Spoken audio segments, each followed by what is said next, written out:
میں لاہور کے قریب ایک گاؤں میں پیدا ہوئی تھی۔ ماں باپ غریب تھے۔ انہوں نے میری شادی ایک قریبی گاؤں میں نسبتاً بہتر گھرانے میں کر دی۔ میرا خاوند ایک چھوٹا دکاندار تھا۔ یہ میرا نصیب کہ شادی کے 2 سال بعد اس کا کاروبار اتنا ترقی کر گیا کہ دولت سنبھالے نہ سنبھلتی تھی۔ مجھے اور میرے شوہر کو خرچ کرنے کا ڈھنگ نہ آتا تھا۔ بس جو چیز اچھی لگی فوراً خرید لی، یہ سوچے بغیر کہ ہم کو اس چیز کی ضرورت ہے بھی یا نہیں۔ یوں اکثر خریداری بے کار جاتی یا چیزیں سڑ جاتی لیکن ہمیں احساس نہ ہوتا۔ شوہر تو نو دولتیں کلا ہی، میں نے بھی کسر نہ چھوڑی۔ دکان پر گئی تو کپڑوں کے انبار لگوا دیے۔ سوٹ پر سوٹ خریدے جا رہے ہیں۔ اگر سیر بھر گوشت کی ضرورت ہے تو آدھا بکرا تلوا کر لے آئے۔ ادھر وہ گوشت لاتے تو ادھر میں نوکر سے 4-5 مرغیاں منگوا لیتی۔ گوشت پک رہا ہے، پلاؤ بنا ہوا ہے، مگر مرغی کا گوشت آ گیا تو چلو بھائی اس کو بھی بنوا لو، اتنا کھانا، تھوڑا سا کھانا اور اگلے دن باسی کہہ کر ایک طرف نکال دیا۔ سردی کا موسم ہے، چائے پر چائے پی رہے ہیں۔ ایک بچے نے فرمائش کر دی کہ مجھے تو ٹھنڈی بوتل پینا ہے۔ میاں صاحب نے ڈرائیور کو دوڑا دیا کہ جا کر 3 کریٹ بوتلیں لے آؤ۔ اب سردی میں کون پیے؟ کسی کے گھر ملنے گئے تو کیک مٹھائی سے لد پھد کر ان کے گھر کا نیا فرش دیکھا تو خیال آیا کہ ویسا ہمارا بھی ہونا چاہیے۔ اپنا اچھا بھلا فرش اکھڑوا کر ان جیسا بنوا لیا۔ گرد کے خرچہ کرنے کا کوئی ڈھنگ اور نہ سلیقہ۔ آپ جانے جب دولت کی ریل پیل ہو جائے تو آدمی میں تبدیلیاں آنے لگتی ہیں۔ شوہر نے گھر سے باہر عورتوں سے دوستیاں بڑھانا شروع کر دی۔ عیاشیاں میرے شوہر کا بھی مشغلہ بن گئی۔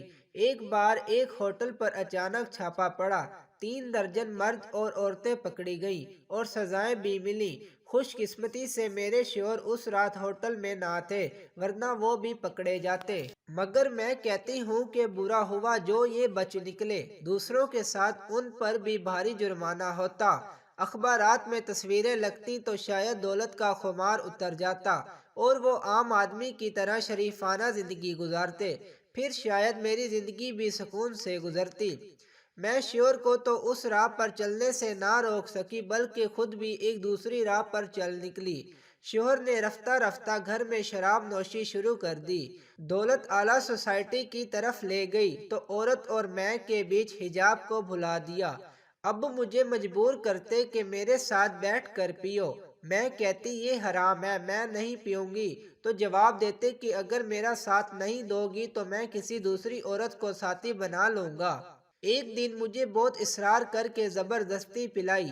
میں نے مجبوراً ان کا کہا مانا، پھر تو انہوں نے عادت بنا لی۔ گھر پر شراب نوشی کرتے، مجھے ساتھ بٹھا لیتے، آؤٹ پٹانگ باتیں شروع کر دیتے اور ساتھ شراب نوشی پر مجبور کرتے۔ کہا نہ مانتی تو دوسری عورتوں کے پاس جانے کی دھمکیاں دیتے۔ اب میں ان کی حرکتوں سے بہت زیادہ غم زدہ رہنے لگی۔ مجھے دیکھ کر کہتے کیوں غم زدہ رہتی ہو؟ غم دور کرنے کا چارہ ہے تو صحیح تمہارے پاس۔ یوں میں اپنی غم زدگی دور کرنے کو بار بار اس بری چیز کو چکھنے لگی، یہاں تک کہ حجاب ٹوٹ گیا اور میں نے شراب نوشی کو عادت بنا لیا۔ جب پیتی تو پھر خوب کھاتی بھی۔ اس طرح میرے چہرے پر سرخی رہنے لگی اور میں صحت مند نظر آنے کے باعث خوبصورت بھی دکھائی دینے لگی۔ مانتی ہوں کہ میں کمزور کردار تھی، ورنہ کوئی اچھی عورت ہوتی تو ایسا نہ کرتی۔ آئینہ دیکھتی تو سمجھتی کہ اس شے نے ہی میری عمر کے نشانات مٹا دیے اور مجھ پر جوانی کے رنگ بکھیر دیے۔ نہیں جانتی تھی یہ تو ایک زہر ہے جو مجھ کو اندر سے کھوکھلا کر رہا ہے۔ اب کچھ غلط قسم کی عورتیں بھی ہمارے گھر آنے لگی جن کو میرے شوہر مدعو کرتے تھے۔ وہ کافی تیز ترار تھیں، مجھ کو اپنی لچھے دار باتوں میں الجھاتی تھیں، میری تعریفیں کرتی اور میرے ساتھ دوستیاں بنائیں۔ میں نہ سمجھ سکی کہ دراصل وہ میرے خاوند میں دلچسپی رکھتی ہیں۔ ایک دن میں نے ایک ایسے ہی بدنام زمانہ کے ساتھ شوہر کو اپنے بیڈ روم میں دیکھ لیا تو مجھے ہوش آیا۔ یہ بے عزتی برداشت نہ کر سکی۔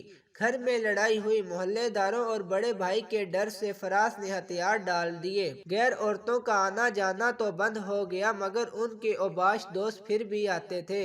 ایک روز ان کے ایک دوست نے مجھ سے ہمدردی جتلاتے ہوئے رازداری سے بتایا کہ فراز کو ہرگز مت بتانا، میں آپ کے بھلے کو یہ راز بتا رہا ہوں تاکہ اندھیرے میں نہ رہو۔ تمہارے خاوند نے ایک اور شادی کر لی ہے، وہ عورت ہے تو بڑی خوبصورت لیکن اچھی قبیل سے نہیں ہے، انہوں نے اس سے بڑا زیور ڈالا ہے اور کچھ جائیداد بھی لکھ کر دی ہے۔ یہ سن کر میرے پیروں تلے سے گویا زمین نکل گئی، میں جہاں کھڑی تھی وہیں ڈھہ گئی۔ جب ریاض نے میری یہ حالت دیکھی تو تسلی دی، گلے سے لگایا، بولا کہ حوصلہ رکھو اور حقیقت کو برداشت کرنا سیکھو۔ میں نے کہا کہ مجھے یقین نہیں آ رہا، آپ جھوٹ تو نہیں بول رہے؟ بھلا میں کیوں جھوٹ بولوں گا؟ وہ کہنے لگا، اگر ہمت ہے تو اسے دکھا دیتا ہوں۔ میں نے بھی تجسس کے مارے کہہ دیا، ہاں دکھا دو۔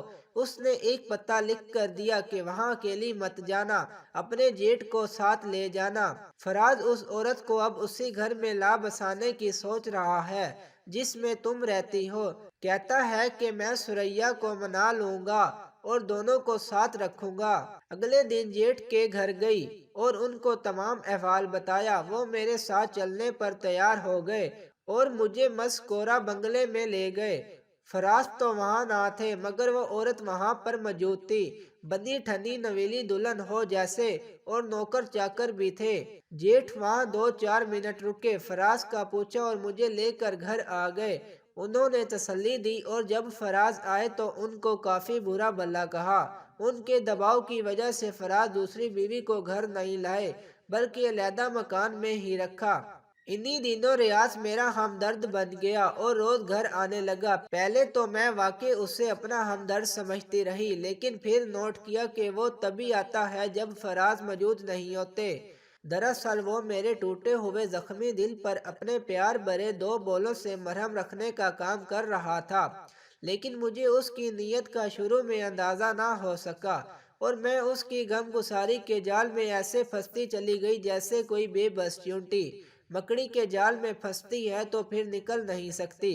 ریاض پہلے مجھے بھابی کہا کرتا تھا، پھر میرے نام سے پکارنے لگا۔ اگر میری طبیعت ٹھیک نہ ہوتی تو کہتا، چلیں آپ کو ڈاکٹر کے پاس لے چلوں۔ فراز کو تو اپنی دوسری بیوی سے ہی فرصت نہیں اور آپ ہیں کہ اس کے انتظار میں گلتی رہتی ہیں۔ میں تو اسے ہی اپنا ہمدرد محسن و غمگسار سمجھتی تھی، معلوم نہ تھا کہ اس کے دل میں میرے لیے پاکیزہ جذبات نہیں ہیں۔ اب وہ تنہا نہیں آتا تھا، اس کے ساتھ اس کی ایک دوست لڑکی بھی آنے لگی جس کا نام رخسانہ تھا۔ رخسانہ بھی مجھ سے غم گساری کرتی، اس کا کہنا تھا کہ وہ میری سوتن کے پڑوس میں رہتی ہے۔ اس طرح وہ میرے شوہر کی دوسری بیوی کے پاس آنے جانے، ان کی سیر و تفریح حتیٰ کہ شاپنگ تک کی خبر رکھتی تھی۔ وہ یہ ساری باتیں مجھے آ کر بتاتی اور میں مارے تجسس کے سنتی، اس کی خاطر مدارت کرتی اور چاہتی تھی کہ وہ ہر روز میرے پاس آئے اور زیادہ سے زیادہ وقت میرے ساتھ گزارے۔ رخسانہ کے بہانے ریاض بھی اس کے ساتھ آتا، دونوں مجھے گھمانے پھرانے لے جاتے۔ ہم تینوں ایک ساتھ زیادہ وقت گزارنے لگے جیسے ایک جان اور 3 قالب ہوں۔ رخسانہ نے سوتن کی خبریں دے دے کر میری کمزوری سے فائدہ اٹھایا اور میرے گھر میں گھس آئی۔ اس طرح ریاض اور رخسانہ کو میرے گھر میں ایک محفوظ عیش گاہ مل گئی۔ مجھے ان دونوں کے ایک ساتھ وقت گزارنے پر اعتراض نہ تھا، میں تو ان کی خاطر مدارت کرتے نہ تھکتی تھی۔ ایک دن ریاض اکیلا آیا، وہ بہت اداس تھا اور رو رہا تھا۔ مجھ سے اپنے ہمدرد کا اس طرح رونا دیکھا نہ گیا۔ پوچھا کہ کیا ہوا ہے؟ اس نے بتایا کہ والدین کو اس کے اور رخسانہ کے تعلق کا علم ہو گیا، انہوں نے رخسانہ کے گھر جا کر اس کی بے عزتی کی ہے، جس پر اس کے والدین نے اپنی لڑکی پر پابندی لگا دی، بلکہ وہ اس کی کسی اور جگہ شادی کر رہے ہیں۔ تم تو اس درد سے بخوبی واقف ہو سریا کہ یہ جدائی اور فراق کا درد کیسا جان لیوا ہوتا ہے۔ کل تمہاری جان پر بنی تھی تو میں نے تمہیں سہارا دیا تھا اور آج میری جان پر بنی ہے، بولو کیا تم مجھے سہارا دو گی؟ میں نے اس کی بات کا مطلب سمجھے بغیر کہہ دیا کہ ہاں، اگر آپ نے آڑے وقت مجھے سہارا دیا اور سنبھالا تھا تو میں بھی آپ کو سہارا دوں گی۔ میرا یہ کہنا تھا کہ وہ شخص تو میرے گلے کا ہار ہو گیا، اس سے میرے شوہر کے گھر آنے جانے اور معمولات کا علم رہتا تھا۔ وہ اسی وقت آ کر برا جمان ہو جاتا جب فراز کسی اور جگہ داد عیش میں مصروف ہوتے تھے۔ بالآخر وہ مجھے گھیرنے میں کامیاب ہو گیا۔ مظلوم بن کر، دوست اور غم گسار بن کر، اس نے میری تنہا روح کی تنہائی کے درد کو سمیٹنے کی خاطر یہ سارا کھیل کھیلا تھا۔ اس کے بعد میں باقاعدگی کے ساتھ اس کے بمراہ باہر جانے، سیر و تفریح میں وقت گزارنے لگی اور اس چلاک مکڑی کے غلیظ جالے میں پھنس کر رہ گئی۔ جلد ہی ریاض کے والدین کو ہم پر شک ہو گیا۔ اس کے ایک قریبی رشتہ دار نے کئی بار ہمیں گاڑی میں ایک ساتھ باہر گھومتے پھرتے دیکھ لیا۔ انہوں نے ریاض کی شادی اس کی کزن سے کرا دی، مگر ہماری مجلسیں پھر بھی اسی طرح جمتی رہیں۔ اس کی بیوی بڑی معصوم و خیز اور خوبصورت تھی، مگر ریاض کو تو چوری کا چسکا پڑ چکا تھا، اور جس کو حرام شے میں راحت ملے پھر اسے حلال چیز اچھی نہیں لگتی۔ اس نے مجھے بے راہ رو کیا۔ اب میں بھی خود کو بنا ٹھنا کر دل بہلاتی شوہر کے غم اور اس کی بے اعتنائی کو پس پشت ڈال دیا تھا، اور اپنی محرومی کا علاج ریاض کی قربت میں تلاش کر لیا تھا۔ ریاض کے والدین اور اس کی بیوی نے اسے میرے گھر سے روکنے کی بہت کوشش کی۔ باپ بیٹے کی تلخ کلامی بھی ہوئی۔ آخر اس کے بوڑھے ماں باپ نے ہتھیار ڈال دیے۔ بیوی نے بھی اس سے محرومی سے سمجھوتا کر لیا، مگر میں نہ کر سکی۔ اب اگر ریاض نہ آتا تو مجھے لگتا کہ میں بغیر بادبان کی کشتی ہوں۔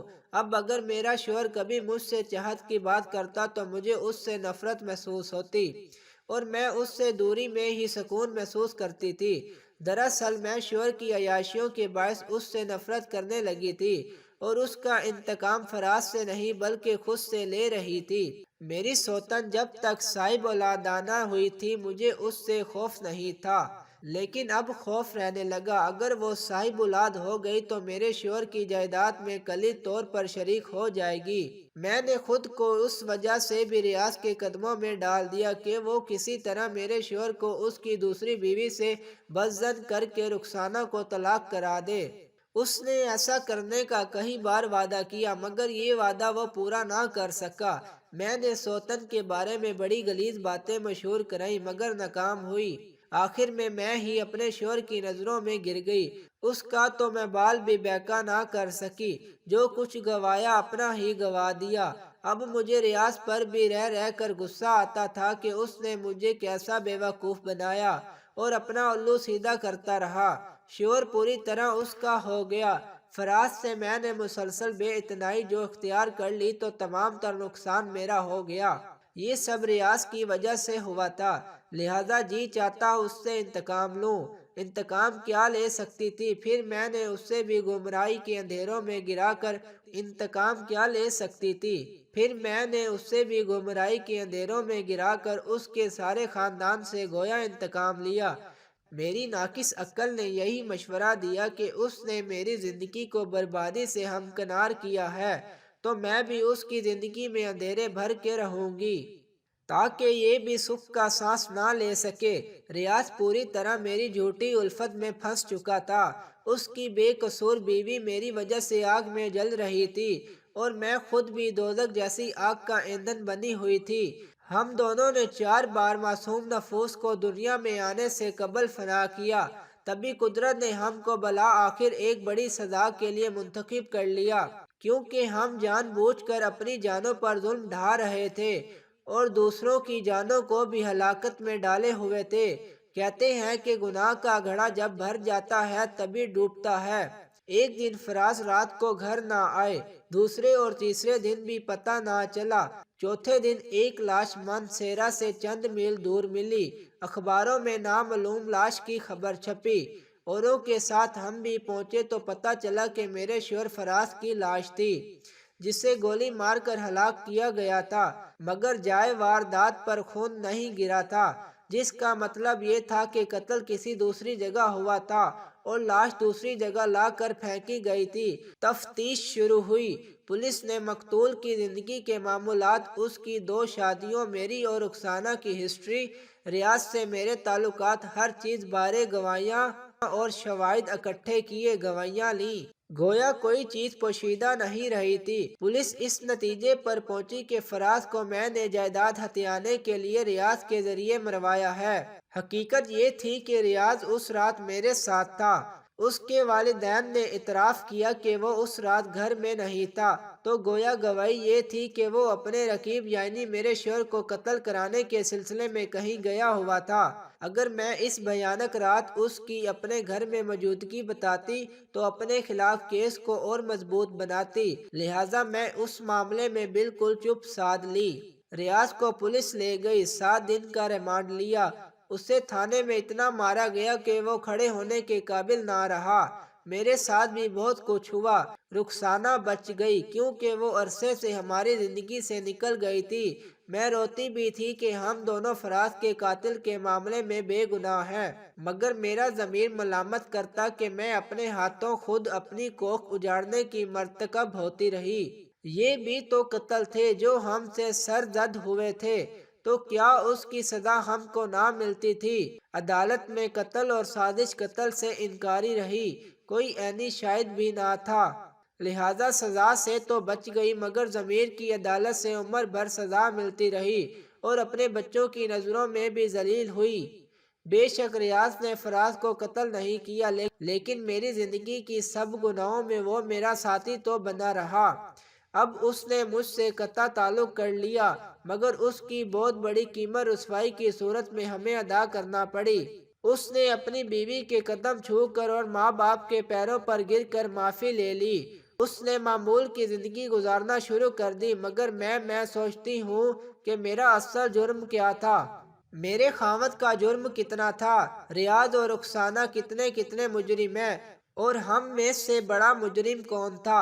میں یہ بھی سوچتی ہوں کہ جرم خواہ جتنا بھی چھپ کر 7 پردوں میں کیا جائے، ایک نہ ایک دن سامنے آ کر رہتا ہے، اور سزا اصل جرم کے مقابلے میں کہیں زیادہ ملتی ہے۔ ایسی مزید ویڈیوز دیکھنے کے لیے میرے چینل کو لائک کریں، شیئر کریں اور سبسکرائب کریں۔ السلام علیکم۔